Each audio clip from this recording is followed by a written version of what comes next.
Hello, good morning, good afternoon, good evening, Happy New Year, wherever you are in the world. It's Jose here, welcoming you to another episode of Amazing Worlds, where it's been a while, I've been away visiting family, traveling around, busy with stuff, but here we are, and I suppose I had to, it's coming to that time of the month, where I have to review Knife of Dreams, Book 11 in the Wheel of Time series by Robert Jordan. I'm getting a little bit fed up with these videos. I am aware the channel has become a bit Wheel of Time heavy, but the good news is there's only 3 more books, maybe one final wrap-up, video commentary, and on to much better things. So here we go. Knife of Dreams, originally published in 2005, straight up to the #1 bestseller list. I cannot for the life of me understand why, because at the time people that have read the previous book would have understood that it was pure rubbish and maybe would have given up on the series, but turns out people love it. So here we go. Now, have to say, must admit, this book, Knife of Dreams, is a vast improvement on the previous book. Certainly out of the slog by now. A lot happens, and I'm going to try to summarize very quickly the plot. So, there's a lot of moving parts here. So, on the one hand, we've got Perrin, who is trying to rescue his wife. He's been trying to rescue his wife for the last 2 or 3 books. And he's mounting an attack on the Aiel that were not loyal to Rand. And he goes there to do that sort of thing. Somewhere else, we've got Ewen, who actually gets captured by the Aes Sedai and gets beaten up, gets spanked. There's a lot of spanking. Ewen gets spanked all the time. But she's got a plan, but her plan is getting spanked every day. Don't know. Then Matt, in that wonderful romance writing creative style that Jordan's got, kidnaps his wife-to-be, because it's all predestined, because as you know, nothing happens in the Wheel of Time that is not predestined, so we don't have to think too hard about giving characters reasons or agency to do the things they do. So he kidnaps his wife, and away he goes, traveling with the traveling circles of Val and Luca, trying to get somewhere with his kidnapped wife. And by the way, the romance is awful. Like, the connection, the dialogue between those two is ridiculous. But anyway, then, kind of at the beginning of the book, and it sort of hints at the pieces are finally falling into place for the final battle that is coming in the next 3 books. Galad, who we hadn't heard from 5 books ago, who is the half-brother to Elaine, defeats Aemon Valda, the leader of the Children of the Light, the White Cloaks, these people that used to hunt the Aes Sedai. They weren't very keen on Aes Sedai, but you know, they're against the evil lord.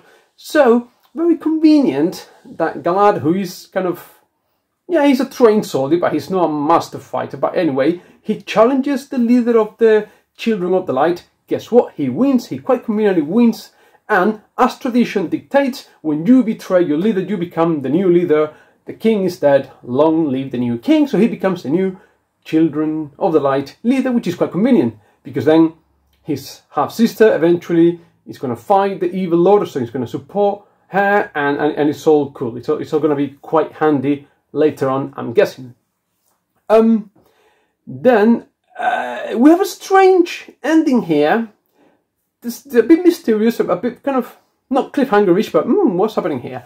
So the Ashaman, who are the male channelers, the magicians, the wizard people that Ran has been collecting training of the last few books, against their will decide to bond some Aes Sedai, female wizardly people, which is like a really evil thing to do. It's not very nice to bond someone to you against their will. So what happens is, at the end of the book, a delegation of Aes Sedai goes to visit Rand's kind of second-in-command guy that is training the Ashaman, the wizard men, and sort of demand that they get to bond male channelers in exchange for them having bonded female channelers. And this Mazrim Tame guy, the second-in-command, he sort of laughs evilly at himself, starting to look really cunning and clever, and accepts. Why would he do such a thing? well, that's where the book ends. We'll find out. Something must happen. These all must point at something.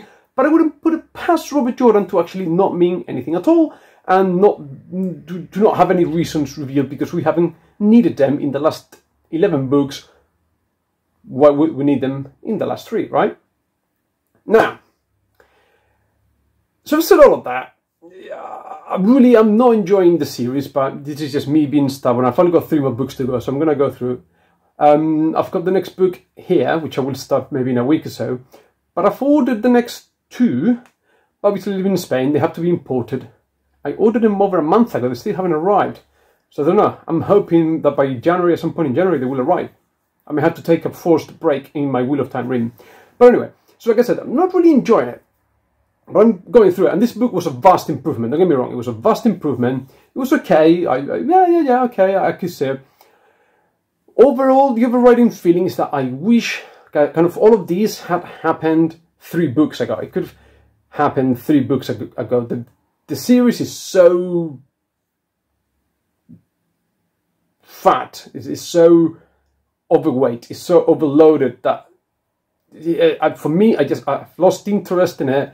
And, you know, if they had been trimmed, a good editor had done the editing job, the whole thing would have been a lot more enjoyable. Now, the thing is that if I summarize the plot to you like that, and all these things happening, and all these battles here and there, and because, you know, there's a bit more battles this time around, we get more action, the pace moves on a lot quicker, we've got a good balance of time of the different characters in the book, and the action in the different settings and places and stuff like that, so it's a lot better.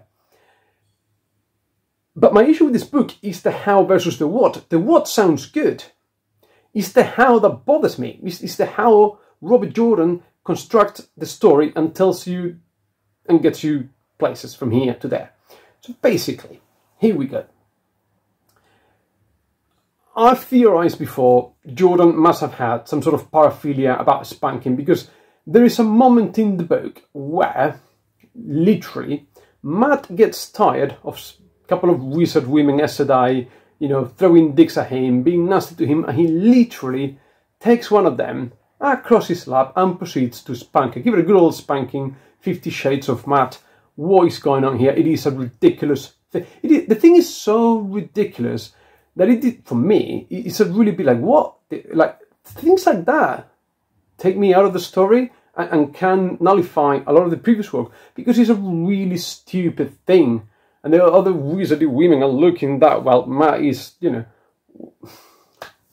Then, there's a bit more spanking. When Egwene gets captured in a fairly stupid way, but she gets captured, and she's got a plan to sort of, once she's inside the tower, she's going to twist the organization from within, I'm assuming her plan is to get the novices on her side and wherever, and the way to get the novices on her side is to get herself spanked every day, get herself into trouble and get strapped and whipped, and I don't know, there's a lot of spanking going on throughout the books that is just a little bit silly.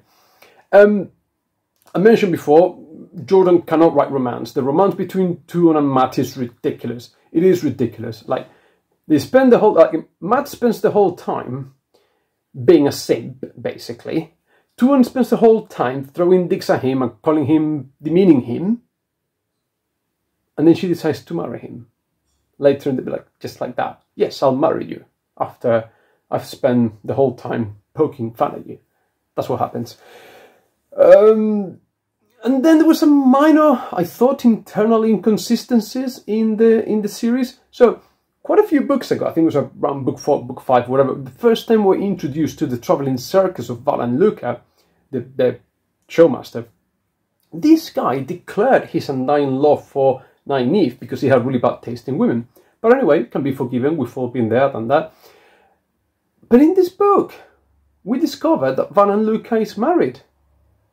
Was he married before? Did he get married between the books, and or people just forgot what happened? What is actually going on? It got me thinking, it got me wondering, what's the point? So like I said, the plot sounds good. When you start thinking about the how, it's a little bit silly, it's a little bit ridiculous. But anyway, that's just my opinion. It's my impression on the books. You can correct me if I'm wrong, please comment. below. Let me know what you think.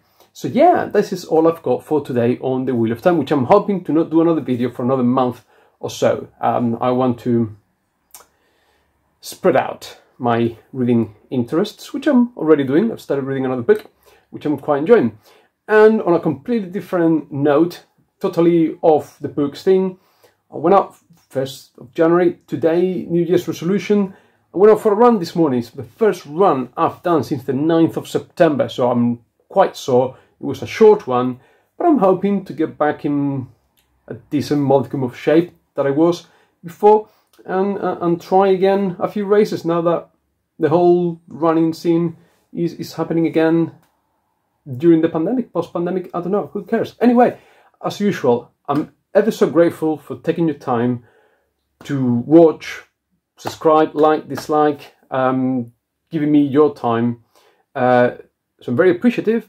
I am hoping that you have a wonderful 2022, and if it's not wonderful, at least better, much better than 2021. Thank you all, take lots and lots of care, and I'll see you next time. Bye!